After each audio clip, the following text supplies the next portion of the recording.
Grief fades, but sometimes sadness lingers. Not the kind that makes you cry every day. The kind that takes away your laughter, your voice, your spark. Linda wasn't crying anymore, she just wasn't living. And no one knew how far she had drifted. This conversation is a fictional dramatization. Always seek the advice of qualified medical professionals. Linda's living room. The sound of laughter fills the air. Her husband and daughter play a board game at the dining table. Linda, 42, sits on the couch, arms folded, eyes vacant. The game's bright colors and joyful noise all feel distant to her. Her 11-year-old daughter, holding a paper, asks her, "Mom, did you see my painting?" Linda stares at the coffee table. No reaction. "Linda?" Her husband calls out.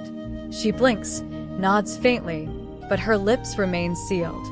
She is present physically, but gone emotionally. The next day, at her workplace, children chatter, scribbling answers on paper. Linda, a school teacher, stands at the chalkboard holding a piece of chalk. Her hand rests midair, frozen. She's been staring at the same math problem for nearly a minute. "Miss?" A student calls out. The bell rang. She turns her head slowly, eyes unfocused, and lets the chalk drop to the tray. Linda, in her kitchen later at night. The sound of a boiling kettle hums in the background. Hilda, her sister, enters with a grocery bag. "You haven't returned my calls in weeks," she accuses Linda. Linda, softly, barely above a whisper, says, "I'm tired, Hilda. You've been tired for 4 months." Hilda says, concerned. Linda replies, tears starting, "It feels like I'm underwater, like I'm not even here." Hilda sets the groceries down, sits beside her sister, and gently takes her hand. Later that night, in her bedroom, Linda lies in bed, staring at the ceiling fan spinning slowly. A mug of cold tea sits untouched on the nightstand. "Everyone thinks I'm sad because of Dad's death. But this is different. It's heavier. It's like I'm trapped in a room with no door." Her phone buzzes, unread messages from colleagues, missed calls from friends. She turns it face down. After some long, hard, deep thoughts, Linda knew she had to find her way out of room. She decides to visit a therapist. In the therapist's office, a warm, inviting space. A plant in the corner. Dr. Helen asks, "When did it start feeling heavy?" "After Dad died, but I kept going. Then, I just stopped." Linda replied. "Stopped?" Dr. Helen asked. "Yes," Linda replied. "Stopped answering calls. Stopped cooking. Stopped caring." "Linda, what you're describing is depression." Dr. Helen says. "You're not alone," she continues, "and you don't have to carry this weight by yourself." Linda's eyes well up. She starts to cry for the first time in months. She realizes that she has to start taking small, deliberate steps on her journey to recovery.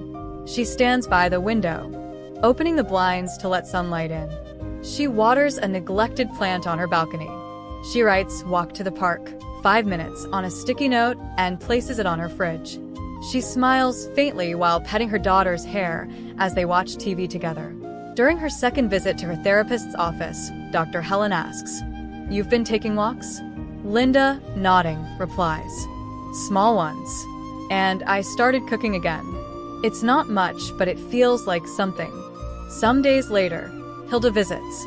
Linda is in the kitchen, stirring soup on the stove. The aroma fills the air. Hilda, smiling, teases her. "Look at you, chef mode." Linda, laughing softly, replies, "I'm trying. It's not perfect, but I feel lighter." They sit at the table, eating together. It's the first time they've shared a meal in months, without silence dominating the air. Another day, in a park, Linda pushes her daughter on the swing, the sound of giggles filling the scene. Her husband watches from a bench, smiling. Linda says to herself, "I still have heavy days, but I'm learning to meet them with open curtains, warm soup, and the people who love me." It wasn't instant, but piece by piece, her days became better and brighter. Linda came back, to laughter, to light, to life.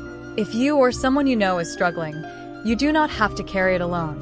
Visit our website, www.myplacidhealth.com, to book a session and take the first step towards healing.